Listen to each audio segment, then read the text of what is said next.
Today, nandito na naman kami sa aming munting bukid at busy ang aking kapartner. Nag-uumpisa na siya maglatag ng barbed wire, guys. Yes, unti-unti lang after a year. How many years? Eto, first time in the bukid. May panganay. Hello, anak. Kumusta ang buhay bukid, anak? Ano, anak? Oh. Ay ka muna. Ito. Itampo. Anong gagawin siya? Ano pong gagawin? Ay, tali dyan. Kukontra yan, Papa. Ako nga. Lagi mo yan. Kaya.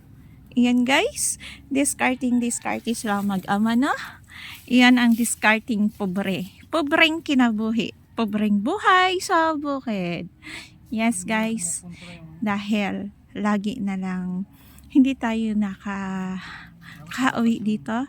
Discartihan natin ng ganyang bakod muna, guys, no? Para kahit paano ay hindi naman safety, kumbaga may ano pa rin, medyo may kahirapan pag pumasok, no? Hindi katulad yan pag wala talagang bakod, ay dire-diretso sila, no? Ngayon, kung gusto man nila mag-trespassing dyan, may konting pahirap-hirap, no? Yun, no? Ayan, ang mag-ama. Dahil hindi ako makaalalay, mabuti na lang ang aming kuya ay nandito, no? Nandito ang aming kuya. Ayun, nandun. Kailangan niyo pa ng price? Yung kuya namin, buti na lang may katulong ang aming tatay. Yan ang kanyang assistant. First time ni kuya.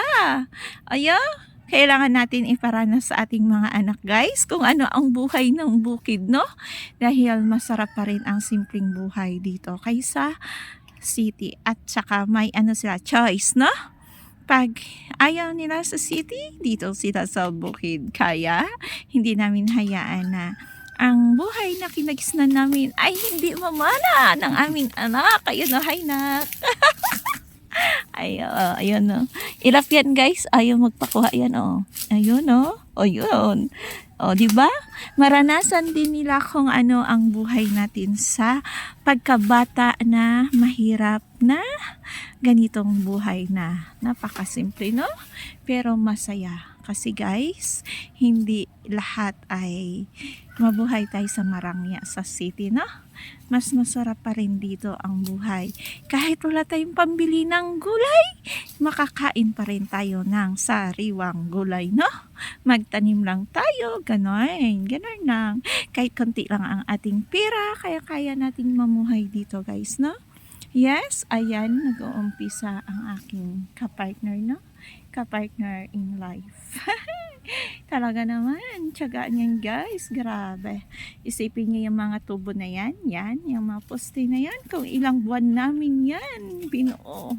Dahil once a week lang kami nakakauwi, makakagawa lang kami ng 2 ganyan. Okay na, hanggang sa ngayon ay napaikot yan. Kaya ngayon, mag-iikot na yan ng barbed wire, guys, no? Ayan, nagsisimula na. Papa, wala kang poste dyan. Anong gagawin mo? Ba't hindi mo nilagyan ng poste yan dyan pa? Temporary mo na kahoy pa. Dapat dito yan eh. Ang poste mo pa dyan, oh. Wala ka palang ginawang poste dyan? Dyan. Eh, temporary mo na lang kahoy. No? Thank you for watching, guys. Medyo mahaba ng ating sige. Thank you so much. Bye!